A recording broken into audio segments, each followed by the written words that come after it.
Este audiolibro ha sido editado y grabado por Audiolibros en Español Latino.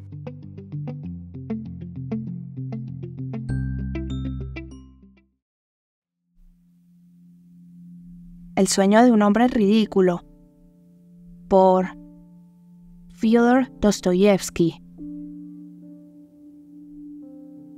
Primero,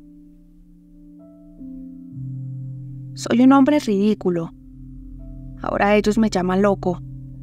Y eso podría haberme supuesto un ascenso de grado, si no me siguieran considerando igual de ridículo que antes. Ahora no me enfado, y todos me parecen simpáticos. Incluso cuando se burlan de mí, siguen de algún modo pareciéndome especialmente dulces. De buena gana me reiría con ellos. No ya de mí, sino por afecto hacia ellos. Si no fuera por la tristeza que siento cuando los miro. Y me siento triste porque ellos desconocen la verdad, y yo sí la sé. Oh, qué difícil le resulta a uno conocer la verdad. Pero ellos no lo entenderán. No lo entenderán. Antes me angustiaba porque les parecía ridículo. Más que parecérselo, lo era. Siempre fui ridículo, y lo sé probablemente desde el día de mi nacimiento. Seguramente supe que era ridículo desde que tenía 7 años. Después estudié en la escuela, más tarde en la universidad. ¿Y qué es lo que sucedió? Pues que cuanto más estudiaba, más me convencía de que era ridículo. De modo que toda mi ciencia universitaria, a medida que penetraba en ella, pareció a fin de cuentas haber existido para demostrarme y explicarme que yo era un hombre ridículo. Lo mismo que ocurrió en la ciencia, también sucedió en la vida real. A medida que pasaban los años se acrecentaba y afianzaba en mí la conciencia de mi ridículo aspecto, en todos los sentidos. Siempre se ha reído de mí todo el mundo, pero ninguno de ellos sabía, ni sospecharlo siquiera, que si había un hombre sobre la faz de la tierra que tenía conciencia de que era ridículo, ese hombre era yo. Esta era la cuestión que más me ofendía, cosa que ellos ignoraban. Pero de esto solo yo tengo la culpa. Siempre he sido tan orgulloso que por nada del mundo quise reconocérselo jamás a nadie. Ese orgullo crecía en mi interior a medida que pasaban los años, y si me hubiera permitido reconocerme como ridículo ante cualquier persona, creo que al instante me habría volado la tapa de los sesos. Oh, cómo sufrí en mi adolescencia pensando que no aguantaría más y que en cualquier momento lo confesaría a mis compañeros. Pero desde que me hice joven, y a pesar de ir tomando lentamente conciencia de mi horrible cualidad, no sé por qué, me sentí más aliviado. Y digo que no sé por qué, pues hasta hoy no he encontrado la razón. Puede que fuera por aquello de que en mi alma crecía una terrible melancolía debido a un hecho que era infinitamente superior a mí. Para ser más exactos, se había apoderado de mí la única convicción de que en el mundo todo daba igual. Lo venía sintiendo desde hacía ya tiempo, pero la convicción completa se me presentó de pronto el último año. De repente sentí que me daba igual que existiera el mundo o no existiera en absoluto. Comencé a percibir con todo mi ser que nada existía a mi alrededor. Al principio creí que, a pesar de todo, en otros tiempos hubo muchas cosas, pero más tarde llegué a la conclusión de que tampoco antes las hubo, de que todo era una ilusión. Poco a poco me fui convenciendo de que jamás existiría nada. Entonces de pronto dejé de enfadarme con la gente, y apenas me percataba de ellos. La verdad es que eso afloraba incluso en las nimiedades más insignificantes. Por ejemplo, iba por la calle y me chocaba con la gente. Y no era porque fuera ensimismado y pensativo. No tenía nada en qué pensar. Por aquel entonces dejé de pensar completamente. Todo me daba igual. Si al menos hubiera resuelto algún problema. Pero no resolví ninguno. ¿Y cuántos había? Pero todo me daba igual. Y todos los problemas se apartaban de mí por sí solos. Fue después cuando conocí la verdad. La conocí en noviembre del año pasado. Concretamente, el 3 de noviembre. Desde aquel momento recuerdo cada instante de mi vida. Ocurrió en un anochecer lúgubre, el más lóbrego que pueda haber.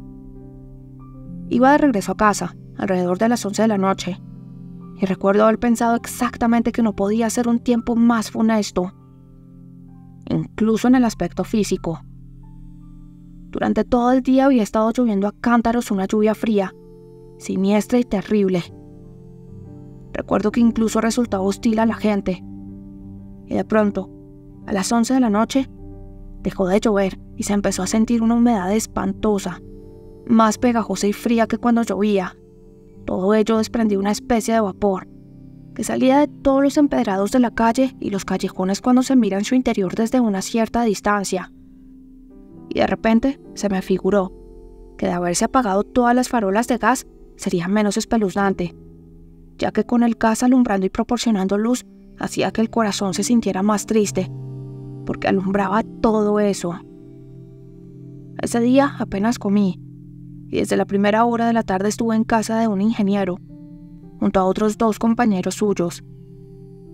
Estuve completamente callado y creo que les aburrí. Hablaban sobre un tema apasionante, y en un momento incluso llegaron a acalorarse. Pero el tema les resultaba indiferente. Yo ya me había percatado de ello, y se enzarzaron en vano. De pronto les dije: «Señores, si a ustedes les da igual todo». Ellos no se ofendieron, pero se rieron de mí. Debe ser porque lo que dije fue sin intención alguna, sino únicamente porque a mi modo todo me daba igual. Se percataron de que a mí todo me daba igual, y eso les hizo gracia. Cuando de regreso a casa, en la calle, pensé en las farolas de gas, miré hacia el cielo. Hacía una noche terriblemente oscura, pero en algunos trozos se podían distinguir con claridad las nubes despedazadas, y entre ellas unas insondables manchas negras. De golpe, en una de esas manchas, reparé en una estrellita, y la miré fijamente. Sucedió porque la estrellita me había insinuado una idea. Me había propuesto suicidarme aquella noche.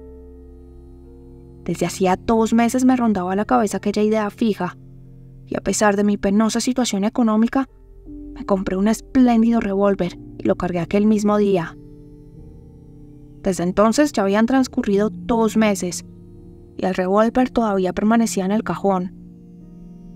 Y tanta era mi indiferencia que se me ocurrió posponerlo hasta encontrar el momento en que no todo me diera igual. No sé por qué razón. Y de ese modo, durante esos 2 meses, cada noche cuando regresaba a casa pensaba que iba a suicidarme. No hacía más que esperar el momento oportuno. Y he aquí que esa estrellita me dio la idea, y me propuse que eso iba a suceder irremisiblemente aquella noche. Sin embargo, ignoro la razón por la que la estrellita me dio la idea. Y justo cuando estaba mirando al cielo, de repente una niña me agarró por el codo.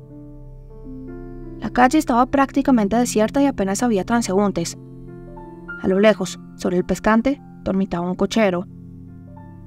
La niña tendría unos 8 años. Llevaba un pañuelo en la cabeza y un vestidito. Estaba completamente empapada, y se me quedaron especialmente grabadas sus botas mojadas y rotas, que aún recuerdo. Me llamaron la atención especialmente. La niña comenzó a tirarme del codo y a llamarme. No lloraba, pronunciaba entrecortadamente algunas palabras que no lograba articular bien, porque tiritaba y tenía escalofríos y convulsiones. Estaba horrorizada por algo y gritaba desesperadamente: «¡Mamita! ¡Mamita!». Yo giré la cabeza hacia ella y sin decirle palabra continué andando, pero la niña siguió corriendo detrás de mí tirándome del brazo. Su voz tenía el tono de desesperación de los niños cuando están muy asustados. Conozco ese tono, y aunque no llegara a articular y terminar las palabras, comprendí que su madre se estaba muriendo en algún lugar, o que algo por el estilo estaría sucediendo para que la niña saliera corriendo a llamar a alguien, o encontrar algo, con tal de ayudar a su madre. Pero yo no fui tras ella. Antes, al contrario, de pronto se me pasó por la cabeza la idea de espantarla y echarla. Al principio le dije que buscara al guardia municipal, pero ella juntó las manitas y, sollozando y ahogándose, continuó corriendo a mi lado sin apartarse de mí. Fue entonces cuando di una patada en el suelo y lancé un grito. La niña solo exclamó: «¡Señor! ¡Señor!». Pero de repente me dejó y al momento cruzó la calle. En la otra acera había un transeúnte y al parecer la niña me había dejado para salir corriendo tras él. Subí al 5º piso en el que vivo. Vivo en una habitación de alquiler. Es mísera y pequeña, con un ventanuco semicircular de desván. Tengo un sofá cubierto con un hule, una mesa llena de libros, 2 sillas y un sillón, viejo a más no poder. Pero eso sí, de estilo volteriano. Me senté, encendí una vela y me puse a meditar. Al lado, en otra habitación detrás del tabique, continuaba la juerga. Llevaban así ya 3 días. Allí vivía un capitán retirado que tenía invitados, unos 6 troneras, que bebían vodka y jugaban a las cartas con unos viejos naipes. La noche anterior hubo pelea, y sé que 2 de ellos habían tirado de los pelos durante un buen rato. La casera quiso presentar una denuncia, pero le tiene mucho miedo al capitán. Aparte de nosotros, en otra habitación, pide de alquiler una señora muy bajita y delgada, mujer de un militar, que había venido a la pensión con 3 niños que enfermaron allí. Tanto ella como los niños temían al capitán hasta más no poder, y se pasaban la noche tiritando y santiguándose.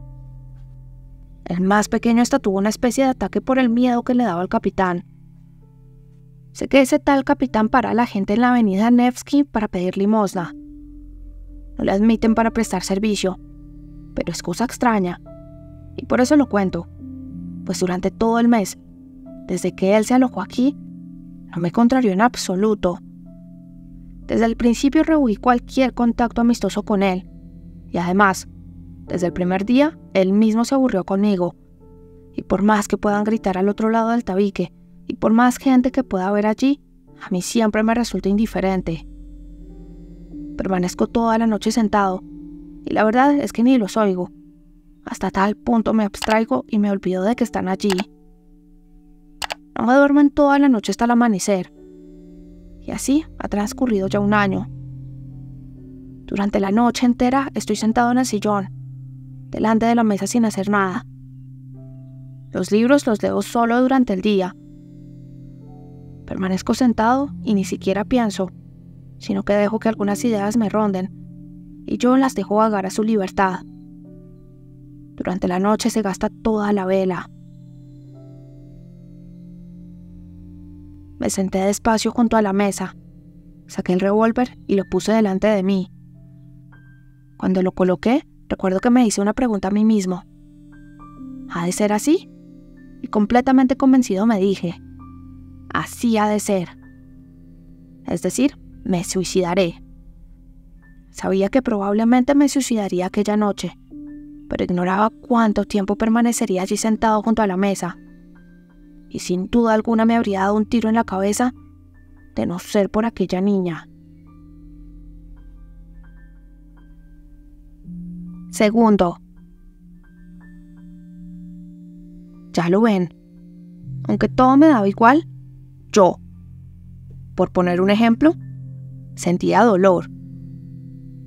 De haberme dado a alguien un golpe, habría sentido dolor. Y lo mismo sucedía en el sentido moral. Si hubiera ocurrido algo muy penoso, habría sentido la pena de igual modo que entonces, cuando todavía no todo en la vida me resultaba indiferente. Hacía un rato había sentido compasión. Podía haber ayudado a la niña. ¿Y por qué no la ayudé? Pues por una idea que me asaltó. Cuando ella me estaba tirando del brazo y me llamaba, se me planteó una cuestión que no pude resolver. La pregunta era ociosa, y eso me enfureció. Me enfadé, porque si ya había tomado la decisión de acabar con mi vida aquella misma noche, entonces todo cuanto ahora me rodeara debía hacerme más indiferente que nunca. ¿Por qué razón sentí de pronto que no todo me resultaba indiferente y que sentía compasión hacia aquella niña? Recuerdo que me provocó mucha lástima, incluso hasta producirme un dolor extraño, absolutamente inverosímil, dada mi situación. Es cierto que no sé expresar aquel sentimiento mío pasajero, pero este continuó cuando me encontré ya en casa y me hube sentado a la mesa completamente alterado como hacía tiempo que no lo estaba. Una reflexión sucedía a otra. Se me presentaba con toda claridad que si yo era una persona y aún no me había convertido en un cero, y hasta que ello sucediera, en tal caso estaba vivo, y por consiguiente era capaz de sufrir, enfadarme y experimentar la vergüenza por mis actos. Que así fuera. Pero si me suicidara, por ejemplo, al cabo de 2 horas, ¿qué importancia tendrían para mí la niña, la vergüenza y todo cuanto hubiera en el mundo? Si yo iba a convertirme en un cero absoluto, ¿acaso la conciencia de que dejaría totalmente de existir y de que por consiguiente tampoco nada existiría, no influiría mínimamente en el sentimiento de compasión hacia aquella niña, ni en el de la vergüenza tras haber cometido aquel acto vil? Porque si le lancé aquel salvaje grito a esa infeliz criatura dando una patada al suelo, fue porque pensé que no solo no sentía lástima por ella, sino que si cometía aquella inhumana bajeza era porque podía hacerlo en aquel momento, ya que pasadas 2 horas todo se acabaría. ¿Pueden creerme que por eso lancé el grito? Ahora estoy casi convencido de ello. Se me presentaba con claridad la idea de que la vida y el mundo parecían ahora depender de mí. Incluso podría decir que el mundo, en aquel momento, estaba hecho únicamente para mí. Si me suicidaba, el mundo desaparecería, al menos para mí. Por no hablar de que en realidad era probable que ya nada existiera tras mi desaparición, y que cuando se apagara mi conciencia, se apagaría y desaparecería al instante todo el mundo, como si fuera una aparición de mi conciencia, pues tal vez todo ese mundo y toda esa gente no eran únicamente más que yo. Recuerdo cómo, cuando estaba sentando y reflexionando, le daba vueltas a todas estas nuevas interrogantes, que se apretujaban las unas contra las otras, orientándose incluso en otra dirección y ocurriéndoseme cosas completamente nuevas. Por ejemplo, se me figuró una idea extraña. Si yo hubiera vivido antes en la Luna o en Marte, yo hubiera cometido allí un acto de lo más atroz y deshonesto que el hombre pueda imaginar, y si me hubiera arrepentido y deshonrado allí por él, de modo tal que uno acaso solo pudiera sentirlo e imaginarlo en un sueño, viviendo el horror. Y después, ya en la Tierra, continuara yo conservando la conciencia de lo que había cometido en el otro planeta, y al margen de que ello supiera que yo jamás podría regresar a aquel lugar. En tal caso, si mirara la Luna desde la Tierra, me daría todo igual, ¿o no? ¿Habría sentido vergüenza, o no, por aquel acto? Las preguntas eran ociosas, y estaban de más, puesto que el revólver yacía ya sobre la mesa frente a mí, y yo estaba completamente convencido de que aquello ocurriría sin lugar a dudas, porque las preguntas no dejaban de acalorarme y me enfurecían. Parecía que no me podía morir ahora sin haber resuelto algo previamente. En una palabra, la niña me salvó, porque al hacerme todas estas preguntas aplacé la idea del disparo. Entretanto, en la habitación del capitán también empezó a cesar el ruido. Dejaron de jugar a las cartas, se disponían para irse a dormir, y mientras tanto gruñían y reñían entre sí perezosamente. He aquí que en aquel momento me quedé dormido, cosa que jamás me había ocurrido antes, sentado y en el sillón. Me dormí sin haberme dado cuenta. Los sueños, como es bien sabido, son algo extraordinariamente extraño. Algunas cosas se te presentan con una claridad pasmosa, con unos detalles minúsculos, similares a la orfebrería, y otras transcurren como si estuvieras sobrevolando el tiempo y el espacio, sin darte cuenta en absoluto. Parece que los sueños no los dirigen la razón, sino al deseo, que no es la cabeza sino el corazón. Y mientras tanto, ¿qué cosas más astutas se le antojan a mi razón durante el sueño? Además, durante el sueño suceden cosas absolutamente inconcebibles para la razón. Mi hermano, por ejemplo, había fallecido hacía 5 años. A veces lo veo en sueños. Participa de mis cosas, tenemos intereses en común, y mientras dura el sueño, yo sé perfectamente, y lo recuerdo, que mi hermano está muerto y enterrado. ¿Cómo es que no me resulta extraño que a pesar de estar muerto, esté aquí, junto a mí, haciendo cosas? ¿Por qué mi razón permite que esto ocurra? Pero dejémoslo aquí. Voy a contar mi sueño. Sí, entonces tuve un sueño.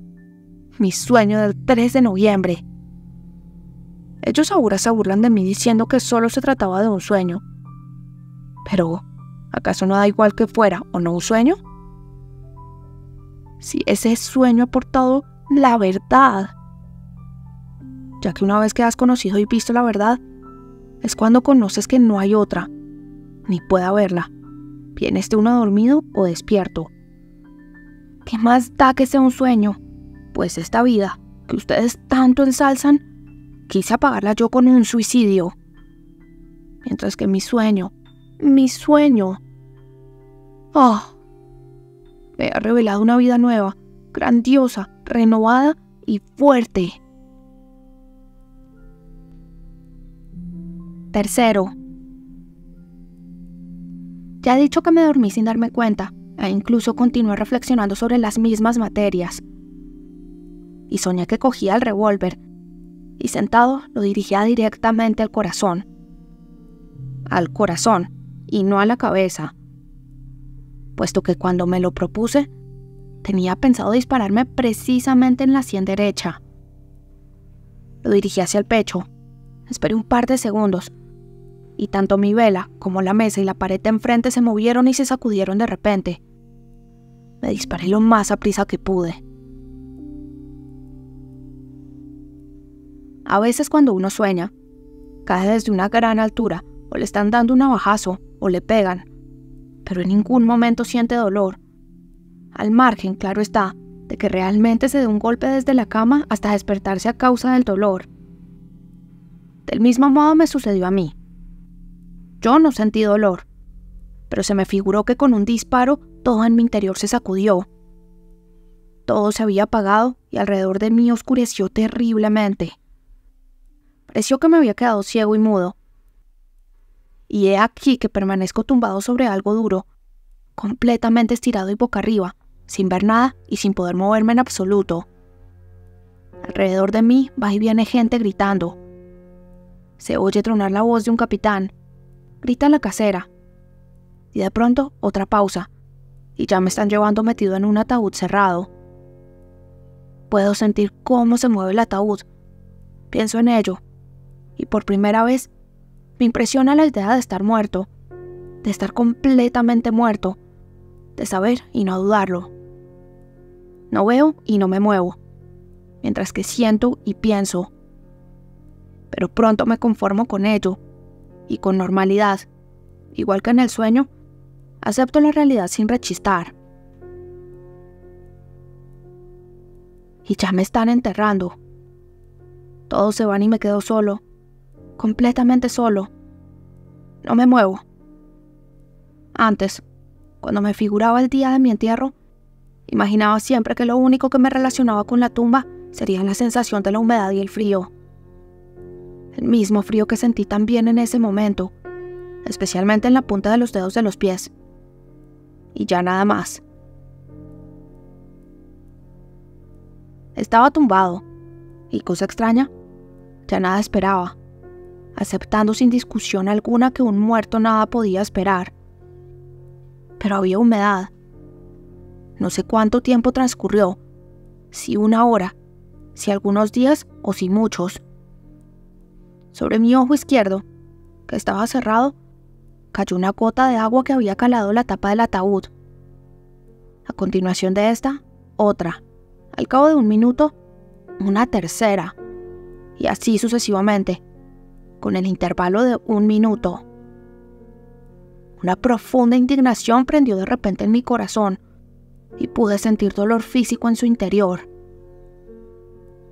Es mi herida, pensé. Es el tiro. Ahí está depositada la bala. Mientras, la gota no cesaba de caer a cada minuto en mi ojo cerrado. De repente llamé, y no ya con la voz, puesto que estaba inmóvil, sino con todo mi ser, al artífice de todo cuanto me estaba sucediendo. Sea quien fueres, pero si existes y hay algo más racional que cuanto me está sucediendo, en tal caso, permítele que también se persone aquí. Si por el contrario, te estás vengando de mí por mi irracional suicidio con el horror y el absurdo de una existencia ulterior, has de saber que jamás me perseguirá sufrimiento comparable con el desprecio que sentiré en silencio, aunque mi martirio se prolongue millones de años. Imploré y me quedé callado. Un silencio profundo se prolongó durante casi 1 minuto, e incluso cayó otra gota más. Pero estaba completa e irremisiblemente seguro de que ahora todo cambiaría inmediatamente. Y he aquí que mi tumba se removió. Es decir, no sé si fue abierta o desenterrada, pero fui tomado por un ser oscuro y desconocido, y ambos nos encontramos en el espacio. De golpe recuperé la vista. Hacía una noche profunda, y yo jamás había visto una oscuridad igual. Nos trasladábamos por el espacio ya muy alejados de la Tierra. Yo no le hacía ninguna pregunta al que me transportaba. Solo esperaba y estaba orgulloso. Me convencía a mí mismo de que no tenía miedo, y me sentía petrificado al fascinarme con la idea de no tenerlo. No recuerdo cuánto tiempo estuvimos volando y no me lo imagino.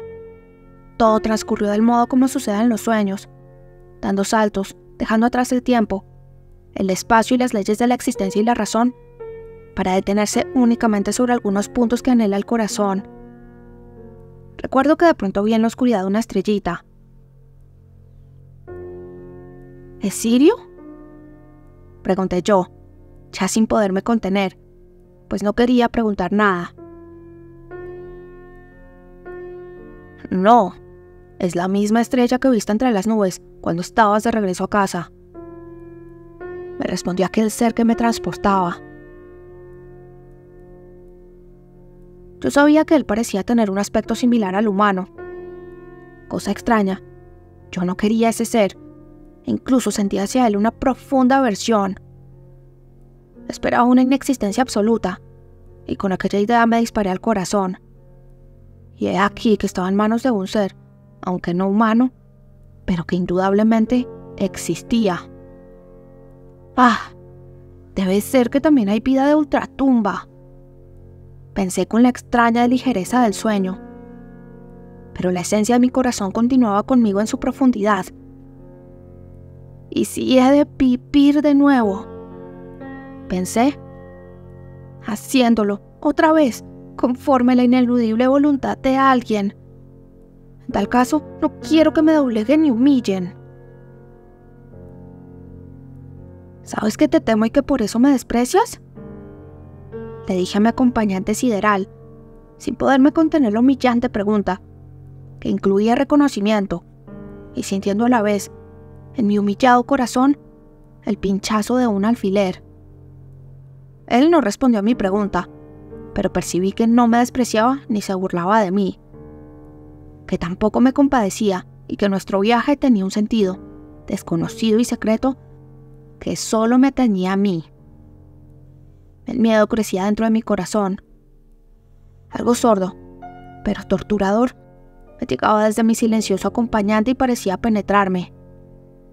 Nos trasladábamos por espacios oscuros y desconocidos. Llevaba ya un buen rato sin ver las estrellas que me eran conocidas. Sabía que existían estrellas de ese tipo en los espacios siderales y que sus haces de luz llegaban a la Tierra al cabo de miles y millones de años. Puede que ya hubiéramos sobrevolado esos espacios. Estaba a la espera de algo terrible en el interior de mi angustiado corazón. Y de repente me estremeció un sentimiento familiar y sugestivo en grado sumo.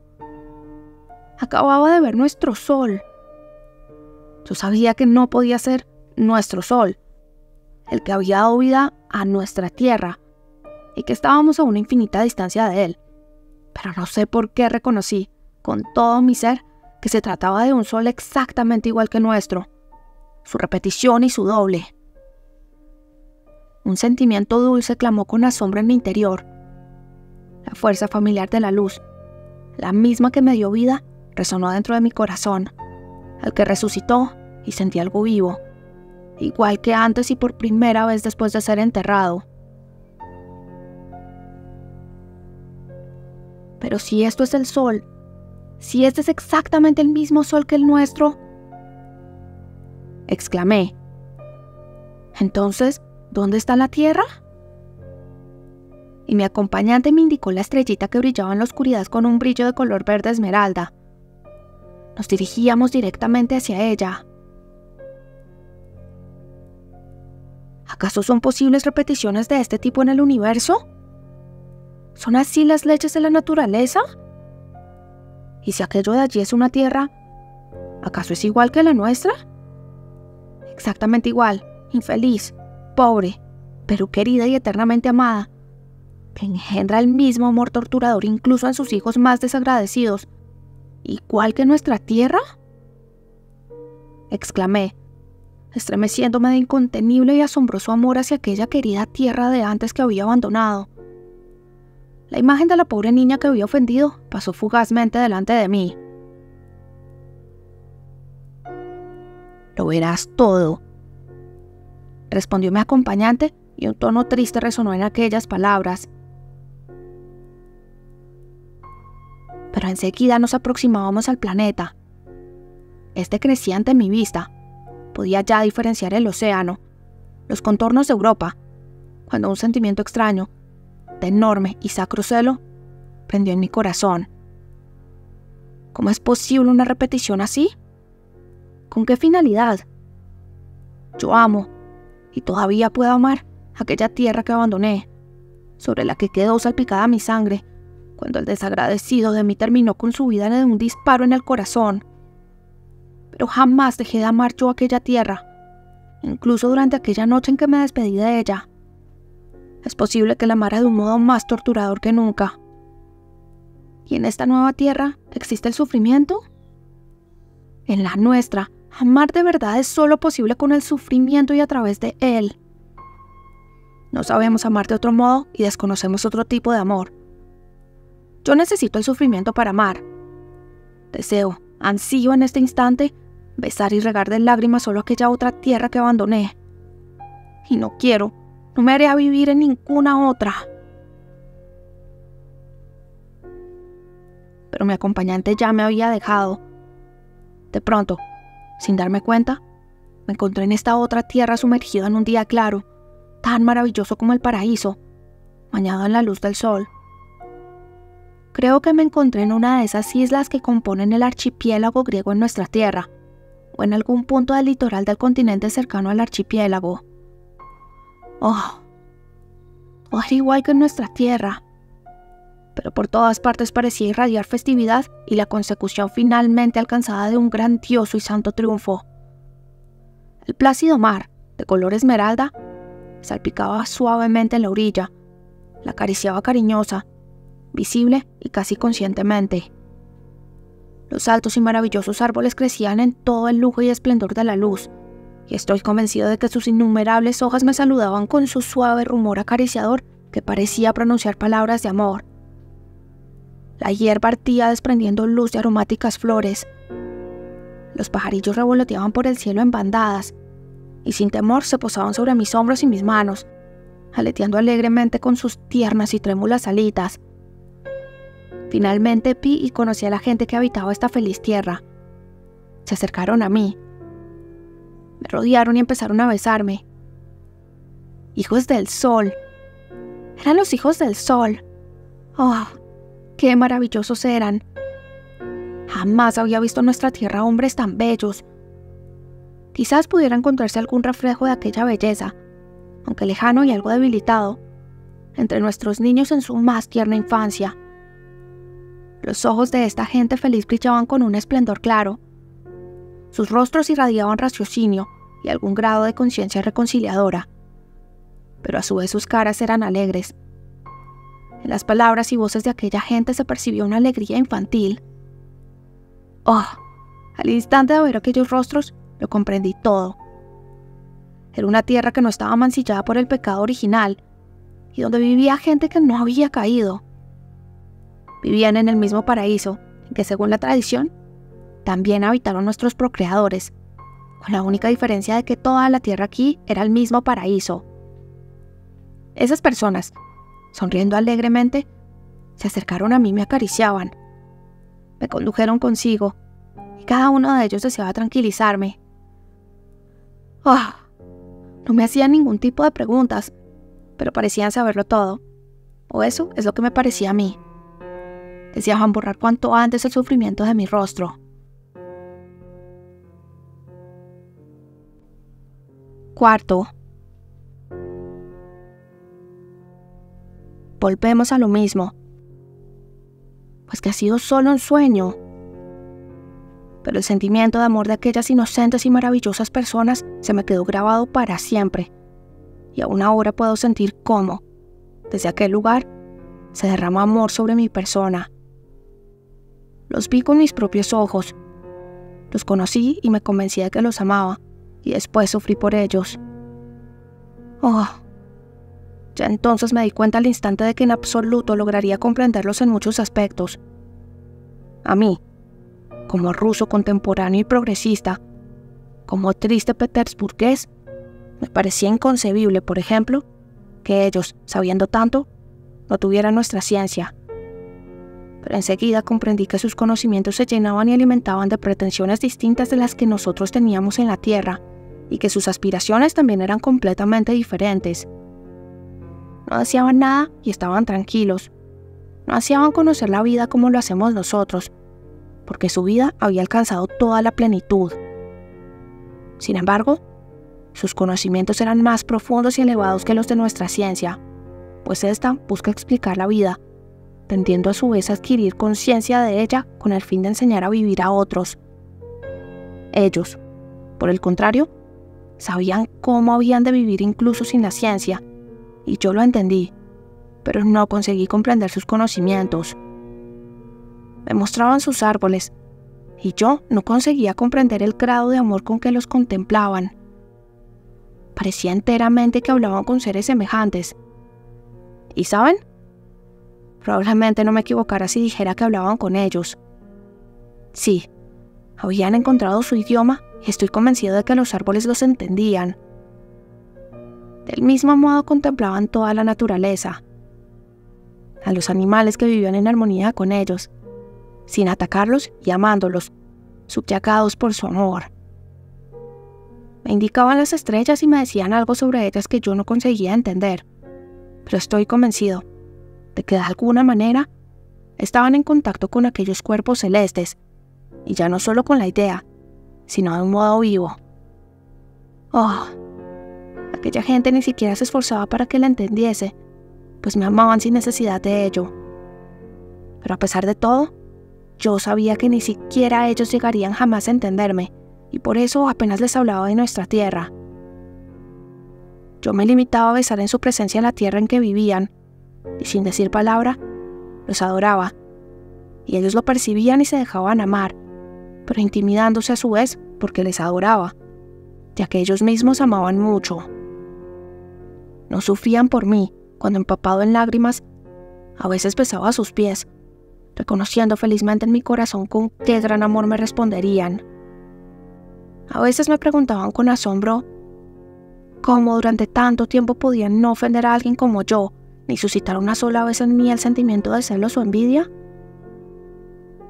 Muchas veces me preguntaba cómo podía un ser tan petulante y mentiroso como yo no hablarles de mis conocimientos, que ellos, claro está, ignoraban, al igual que tampoco deseara asombrarles con ellos, aunque solo fuera por amor a ellos. Ellos eran tan veloces y alegres como los niños.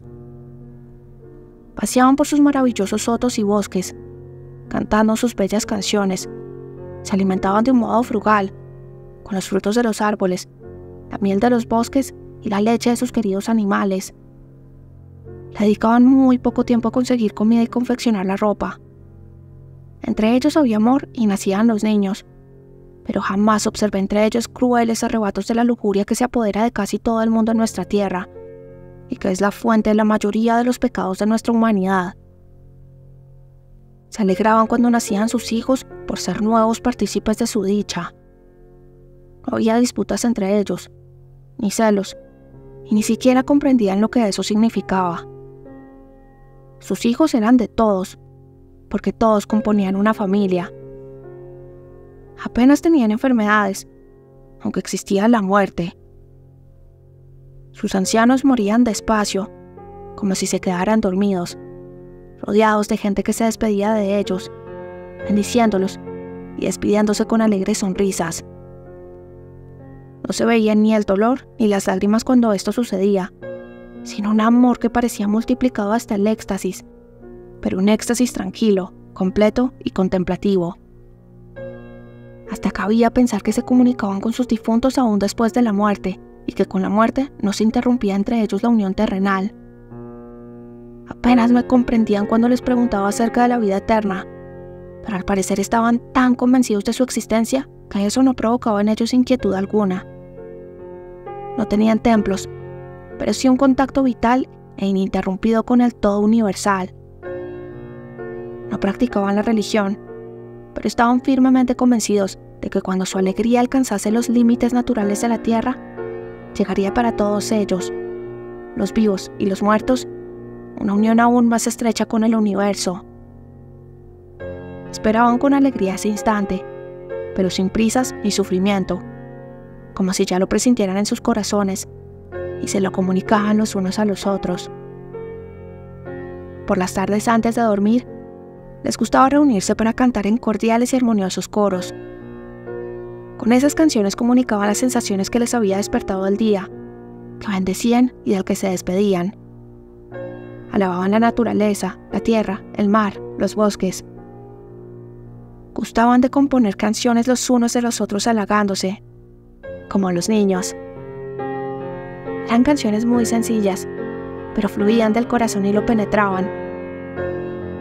Y ya no solo en las canciones, sino que parecía que toda su vida se la pasaban ellos adorándose los unos a los otros.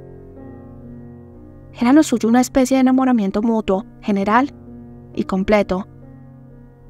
Yo apenas entendía algunas de sus canciones triunfales y solemnes. Comprendiendo las palabras, jamás conseguí entender todo su significado. Parecían inaccesibles a mi entendimiento, y sin embargo, parecían penetrar cada vez más en mi corazón. A menudo les decía que ya había presentido aquello antes, que todas aquellas alegrías y glorias las intuía yo cuando vivía en nuestra tierra, pero en forma de evocadora melancolía, rayana, a veces en un terrible dolor. En los sueños de mi corazón y las ilusiones de mi inteligencia, los presentía todos ellos junto a su gloria. Que estando en la tierra, a menudo no podía mirar la puesta del sol sin que me brotaran las lágrimas. Que mi odio hacia la gente de nuestra tierra siempre conllevaba tristeza. ¿Por qué no podía odiarlos sin amarlos? ¿Por qué no podía perdonarles? ¿Por qué en mi amor hacia ellos siempre había angustia? ¿Por qué no podía amarles sin dejar de odiarlos? Ellos me escuchaban, y yo veía que advertían que no podían imaginarse lo que les decía, pero no me arrepentía de decírselo. Sabía que entendían el gran pesar que me producían aquellos a los que abandoné. Sí, cuando me miraban con sus maravillosos ojos repletos de amor, cuando sentía que en su presencia también mi corazón se tornaba igual de inocente y veraz que el de ellos, no sentía lástima por no comprenderlos. Al experimentar la totalidad de la vida, me quedaba sin aliento, y el silencio rezaba por ellos. ¡Oh! Todos se ríen ahora mirándome a los ojos y me intentan persuadir de que durante el sueño es imposible reparar en los detalles que yo les transmito ahora. De que en mi sueño había visto o tenido solo una sensación, nacida de mi propio corazón delirante, y de que los detalles los había añadido yo mismo al despertarme. Y cuando les confesé que probablemente así es como sucedió en realidad, Dios mío, qué carcajadas soltaron en mi cara. Y cuánta gracia les hizo aquello. Oh, claro que últimamente yo estaba convencido del sentimiento de aquel sueño y que tan solo había sobrevivido en mi profundamente herido corazón. Pero para más detalles, las verdaderas imágenes y formas de mi sueño, es decir, aquellas que vi durante el tiempo que duró, estaban tan henchidas de armonía y hasta tal punto eran fascinantes, maravillosas y verdaderas que al despertarme no tuve fuerzas para encararlas en nuestras palabras, de modo que parecieron esfumarse de mi cabeza, y puede que realmente fuera así. Que inconscientemente yo mismo me hubiera obligado después a inventar detalles, desfigurándolos, sobre todo teniendo en cuenta mi apasionado deseo de trasladarlos lo antes posible, aunque solo fueran algunos de ellos. Sin embargo, ¿cómo no voy a creer que todo ello fue realidad? Puede que haya sido 1000 veces mejor, más claro y alegre de lo que yo haya contado. Que sea un sueño, pero aquello no pudo haber sucedido. ¿Saben una cosa? Les confiaré un secreto. Es posible que todo aquello no haya sido un sueño, puesto que sucedió algo tan terriblemente real, era imposible que se presentara en forma de sueño. Vale que mi sueño fuera engendrado por mi corazón, pero ¿acaso mi corazón solo no estaba en condiciones de engendrar aquella terrible verdad que me sucedió después? ¿Cómo podía inventarla yo solo? ¿Acaso mi pequeño y caprichoso corazón y mi insignificante inteligencia podían alzarse con semejante revelación de la verdad?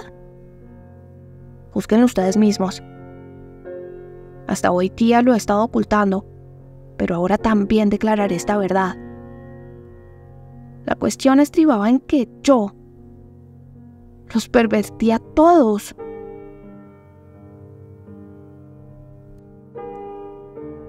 Quinto.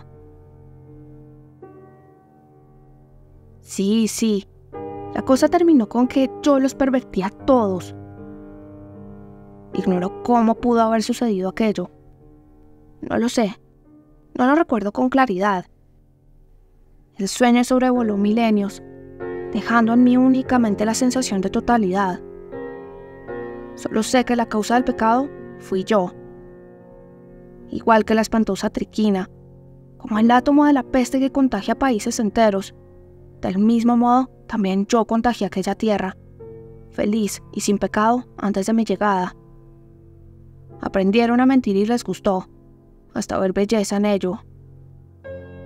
Oh, eso puede que ocurriera de un modo inocente, como una broma, una coquetería o un juego amoroso. De veras, puede que se iniciara como un átomo, pero ese átomo de la mentira penetró en sus corazones y les gustó. A continuación nació rápidamente la lujuria. Esta engendró los celos, y los celos la crueldad. Oh, no lo sé, no lo recuerdo, pero pronto, muy pronto, brotaron las primeras gotas de sangre. Ellos se asombraron y se horrorizaron, y comenzaron a dispersarse y a separarse. Comenzaron a crearse las alianzas, pero ya de los unos en contra de los otros. Aparecieron los reproches, las recriminaciones. Conocieron la vergüenza y la convirtieron en virtud. Nació el conocimiento del honor, y en cada agrupación apareció su bandera. Empezaron a torturar a los animales, y estos se alejaron de ellos penetrando en el bosque y se convirtieron en sus enemigos. Comenzó la lucha por la separación, el aislamiento, la individualidad y la propiedad privada. Empezaron a hablar diferentes idiomas. Conocieron el dolor y lo amaron. Ansiaron el sufrimiento y dijeron que la verdad se consigue solo mediante el sufrimiento. Fue entonces cuando surgió entre ellos la ciencia.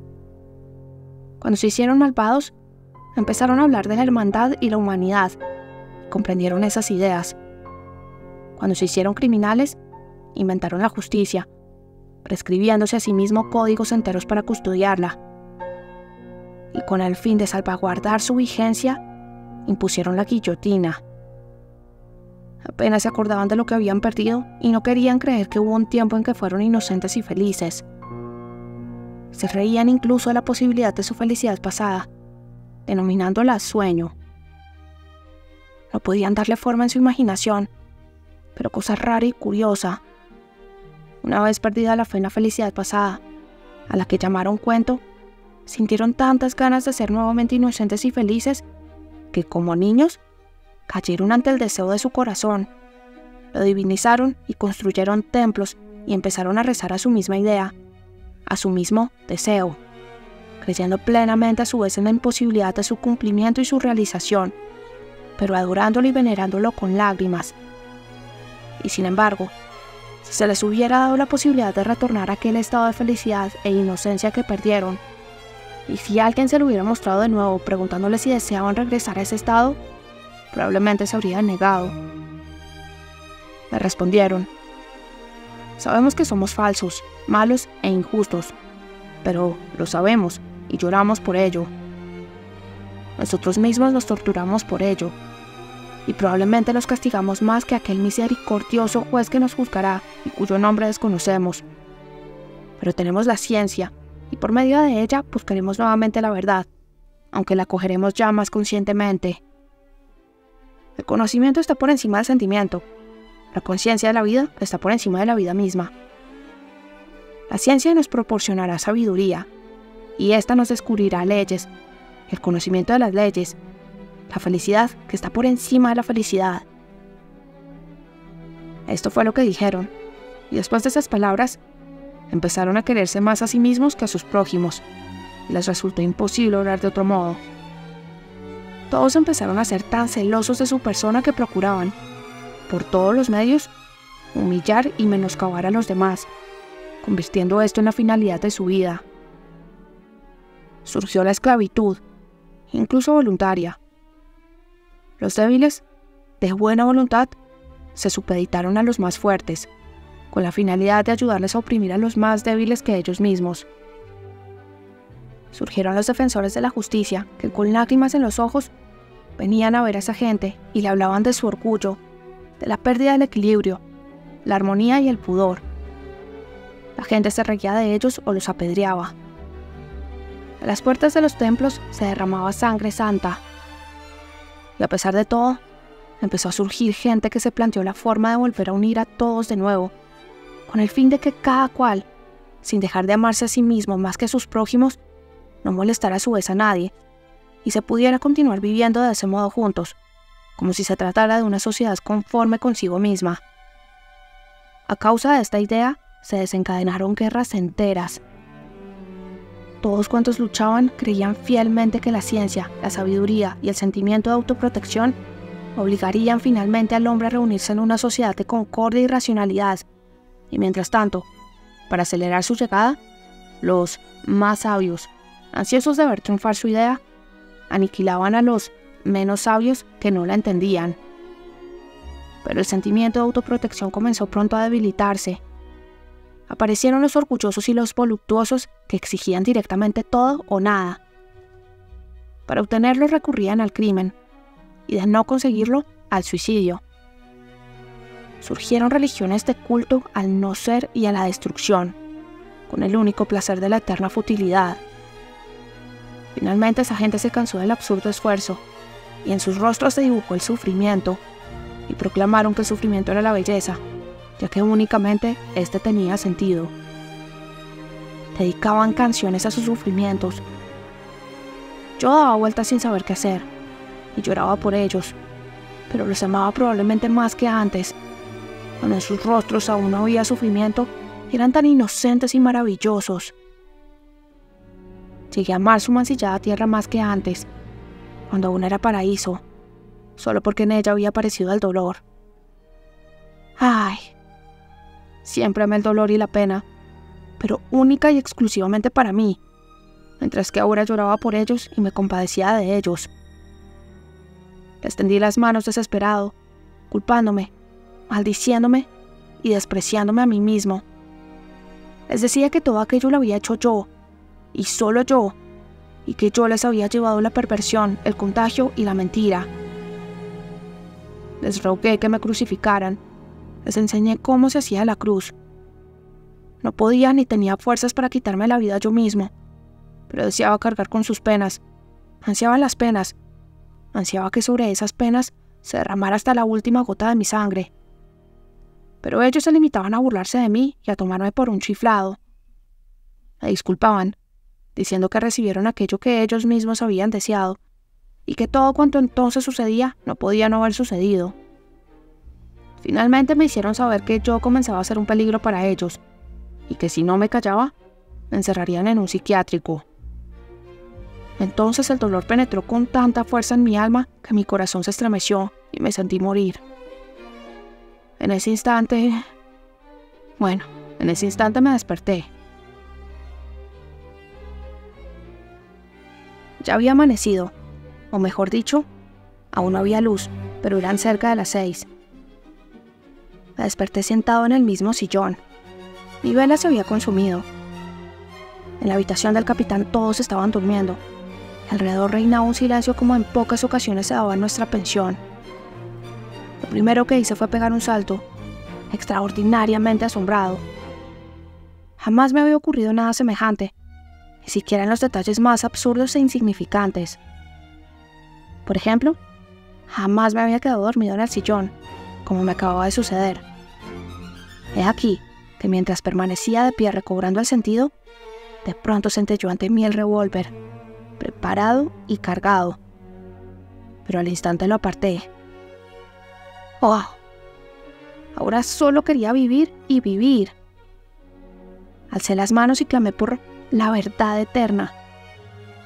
No clamé, sino que lloré. El asombro, el incalculable asombro, elevaba todo mi ser. Sí, quería vivir y predicar. Decidí dedicarme a la predicación en aquel mismo instante, y lógicamente para el resto de mi vida. Quería predicar, lo quería. ¿Y qué iba a predicar? Pues la verdad, ya que la había visto con mis propios ojos y había descubierto toda su gloria. Y desde entonces predico. Aparte de ello, amo a todo el mundo, y más aún a los que se burlan de mí. Ignoro por qué sucedió de ese modo, ni sé ni puedo explicarlo, pero que así sea. Ellos dicen que ahora me embrollo, es decir, que si ahora me embrollo, entonces, ¿qué será más adelante? La verdad es inapelable. Me confundo y más adelante probablemente me confundiré aún más. Y claro que me confundiré hasta que encuentre el modo de predicar mejor, es decir, hasta dar con las palabras adecuadas y los hechos que vaya a exponer, pues es sumamente difícil de llevar a cabo. Sí, todo ello lo estoy viendo ahora tan claro como el día, pero atiéndame, ¿quién no se embrolla? Y mientras tanto, todos tienen la misma finalidad, o al menos tienden hacia ello, desde el más sabio hasta el último bandido, solo que por distintos caminos. Esta es una verdad antigua, pero he aquí que hay algo nuevo en ella. No debo desviarme, puesto que vi la verdad. Yo vi y sé que la gente puede ser maravillosa y feliz, sin perder la cualidad de vivir en la tierra.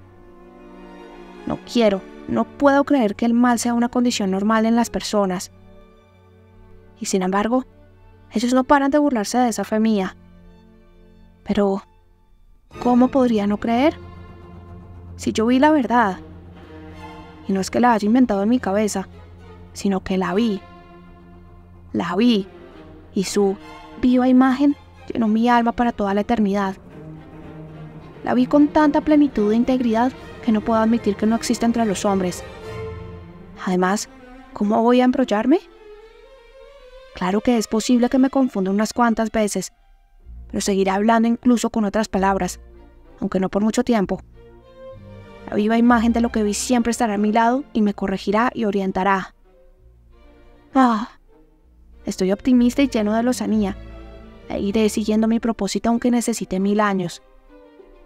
¿Saben una cosa? Al principio incluso quise ocultar que los había pervertido a todos, pero fue un error. He aquí el primer error. Sin embargo, la verdad me susurró que estaba mintiendo. Me protegió y me dirigió.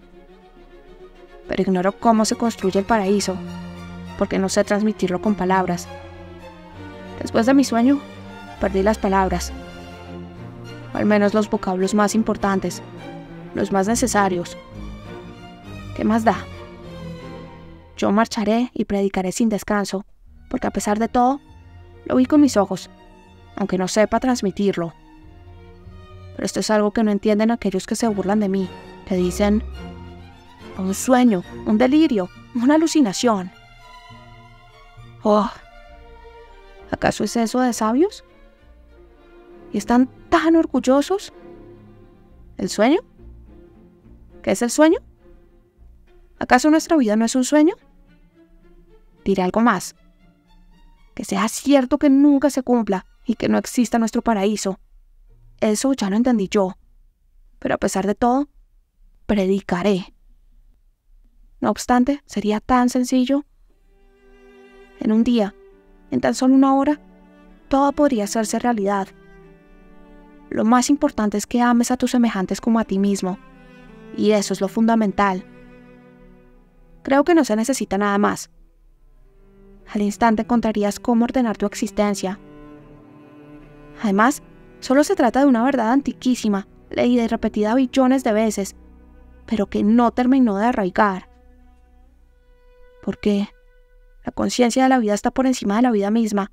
El conocimiento de las leyes de la felicidad existe en la propia felicidad. Contra eso es contra lo que hay que luchar. Y yo lo haré. Si todos lo desearan, las cosas cambiarían al instante. Por fin encontré a aquella pequeña. Y seguiré adelante. Seguiré.